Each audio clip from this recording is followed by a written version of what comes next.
Cortland Simmons with you here with the CS Racing Report on this 22nd day of September in the year of our Lord 2018. And it's almost post time for the Pennsylvania Derby. 9 furlongs, $1 million for 3-year-olds from Parks Racing. What a great field we have this year for this event. A very, very compelling storyline, or group of storylines, series of storylines going on with this Pennsylvania Derby for a number of reasons. Number one, you have 3 horses coming out of the Travers Stakes. One by Catholic Boy, where he beat Mendelssohn by 4 lengths and left the other horses, many of which had been on the Triple Crown Trail, in his wake. Catholic Boy is being freshened up. It's unlikely he'll run next week in the Jockey Club or even in the Hill Prince Stakes on the turf. That's the likely scenario. We'll have to wait and see. Mendelssohn and Gronkowski, who finished 8th after running 2nd in the Belmont, did not have a prep going into that Travers Stakes for Trad Brown. They're going to run the Jockey Club with the 5-pound weight allowance at 1.25 miles at Belmont Park against the number 1, or arguably the number 2 handicap horse. And Diversify, he and Accelerate are kind of in a battle as being the number 1, 2, and the horses to beat in the minds of many. It's therefore putting the 3-year-olds under duress in terms of having to step up to the plate and reach their level. And I believe, or certainly there are those who believe that early in the year, that belief that this was going to be one of those great groups of 3-year-olds that could be very prominent, maybe dominate the Breeders' Cup, has been tempered with the retirement of Triple Crown winner Justify, some of the defections of some other talented horses like Audible and Magnum Moon being retired, and so forth, and perhaps some of the, the less than compelling performances, subpar efforts by some of the horses that funneled out of the Triple Crown into the preps leading into the Travers. And we, documented that almost ad nauseum going into the Midsummer Derby. And then the Haskell winner, Good Magic, who was the favorite, failed miserably,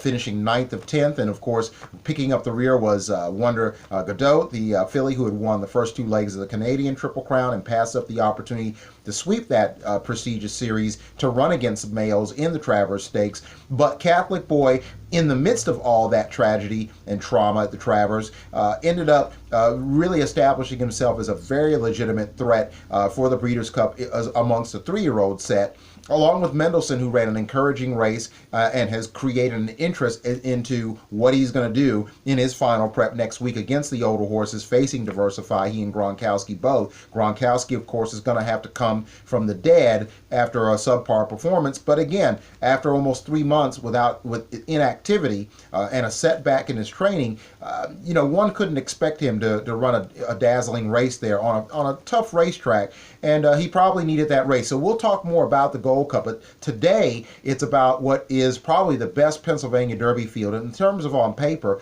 and storyline wise from top to bottom in the history of the race. It's got a great group of horses. You have 3 horses coming out of it from the Travers. You have Bob Baffert and his horse Mackenzie, the son of Street Sense, named after, of course, one of our most esteemed racing colleagues and directors of communication, much in the same way on the West Coast as John Asher was the face of the Kentucky Derby on the East Coast. Brad Mackenzie, from where the horse gets his namesake, son of Street Sense, 2007 Kentucky Derby winner. We're going to talk a lot more about him, and we'll do that as we go down the list of horses in this 10-horse field based on post positions. Number 1 is the 15-to-1 shot First Mondays. He's going to be an outsider. His odds will probably inflate all the way up to post time. Number 2 is HOFBURG. He was going to definitely be the second choice in the Travers and possibly be in a procured battle in favoritism in the odds with Good Magic. And he missed the race with a fever. Bill Mott called the audible and said, we'll run him at Parks at 1 1/8 miles. I think what they wanted to do was conservatively build his fitness and stamina back up, even if this was a minor setback. To run at 1 1/8 miles and for $1 million makes a lot of sense. How much sense it'll make, we'll find out at the conclusion of the 9 furlongs of the Pennsylvania Derby from Parks Racetrack. He comes out of the number 2 in a race where it looks like there's going to be a lot of speed, even though he's not going to get the added distance he would have gotten in the Travers. So it'll be interesting to see if tactically he's going to show a little turn of foot. Keep in mind, the run to the first turn is a little bit shorter than what you see at Churchill Downs, where we talk a lot about post positions, but as Elliott Walden once said years ago, when he ran Victory Gallop in 98 and Menifee in 99, where he finished second in both those derbies, and Preakness's, by the way, that I don't know if post positions are really as big a factor, and I'm paraphrasing, when you have a quarter of a mile to go to the first turn. At Saratoga, Good Magic got in trouble out of the 9, and he was in mid-pack when he didn't break alertly. So HOFBURG, he's not a speed horse, but in the number 2, he still wants to tuck in nicely. There will be some speed, and there'll probably be a decent pace to run at. And keep in mind, arguably his best run was at a mile and an eighth in the Florida Derby. So HOFBURG comes out of the number 2. He's 3-1 in the odds behind the favorite. The favorite is going to be McKenzie, by the way, and we'll get to him, when we get to his post. But HOFBURG comes out of the number 2, right beside First Mondays.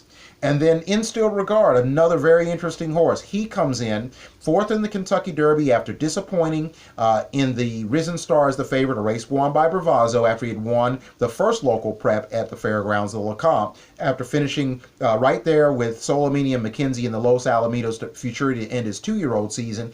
He disappointed in that race and the Santa Anita Derby, where he ran behind, of course, the eventual Triple Crown winner in Justified, Bold Dior, and Core Beliefs, another horse we're going to talk about.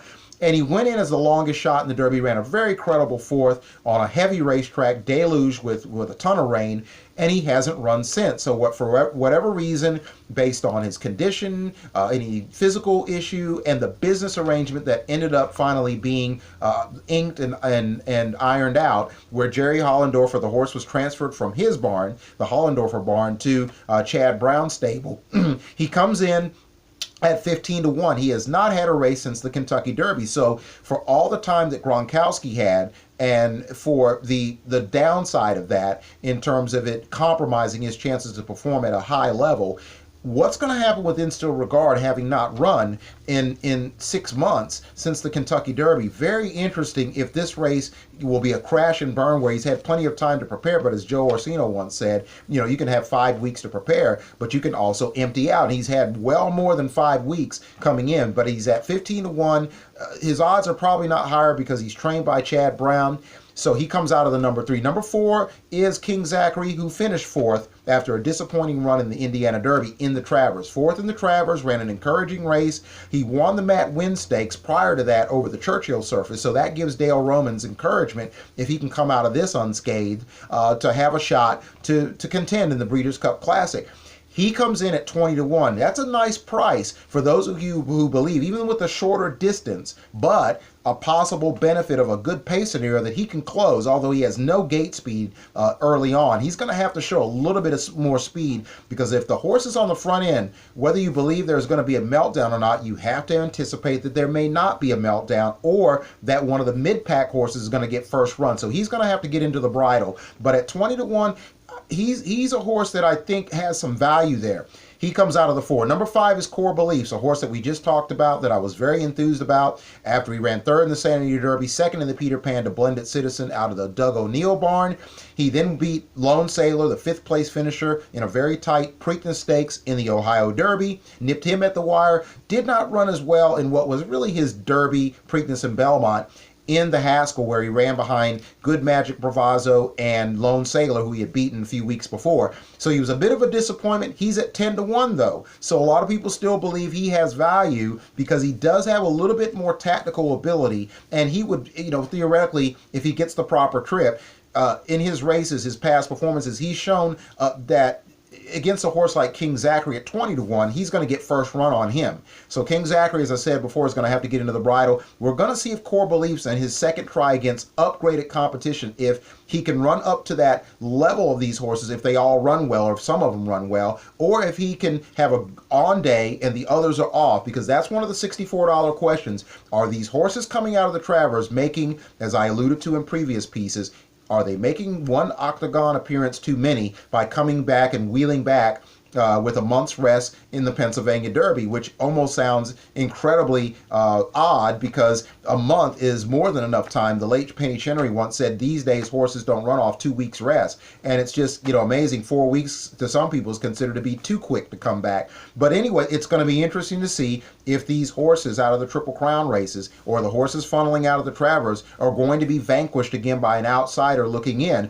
And in some ways, Instilled Regard sort of fits that. Core Beliefs, although he was dusted in the Haskell, has an opportunity to do that. And then the horse that a lot of people are buzzing about as much as some of the others I'm going to mention is AXELROD. AXELROD is coming out of the number 6. He is 5-1. He is the winner of the Indiana Derby, where he beat King Zachary and a horse that we're going to talk about here in a couple post positions, Trigger Warning. And he beat Trigger Warning on the last jump of the wire, and then he came to Parks to run in the local prep. The Smarty Jones was very impressive. The time wasn't overwhelmingly a jaw dropper, 145.83 for the mile and a 16th. But for trainer Mike McCarthy, this is a horse that a lot of people think, like with Core Believes going into the Haskell, he's on an upward swing. His race was impressive for a couple of reasons. If you haven't watched it on YouTube, check it out before these horses break out of the gate at Parks for the Pennsylvania Derby. He, on the turn about 3.5 furlongs out, was on the outside after saving ground. Another horse got his spot and outran him to the turn. Forget the horse's name. And AXELROD ended up losing his position, had to go about almost 6 wide, did that, blew by the field, which included Flame Away, the runner-up in the Jim Dandy, to tenfold and ahead of Vino Rosso. Blew by Flame Away and the rest of the field, won by 4.5 lengths. Very impressive performance, even if the time didn't jump out at you. And he seems to be a horse that it would appear would like the added distance, but it's not the easiest spot to try to prove it. But if he can run credibly, it would appear that he might be a horse that wants 1.25 miles. Not all come from behinders want that, but he's got a lovely turn of foot. He's a very fluid horse, and he looks like a horse that's going to be coming at these front runners, and if they don't hold up on the front end, if they fall apart, or if they just get outgamed, he's going to have a chance to get a piece of it, and maybe the biggest chunk of this $1 million check. AXELROD, 5-1, coming out of post number 6. Come from behind her. Will need to get a decent position, and if he doesn't get the ideal position, he'll have 8.5 furlongs to navigate a ground-saving trip and make his run to where even if he has to swing wide, if you save ground, you have a chance to have the energy and the horsepower to make a run for it.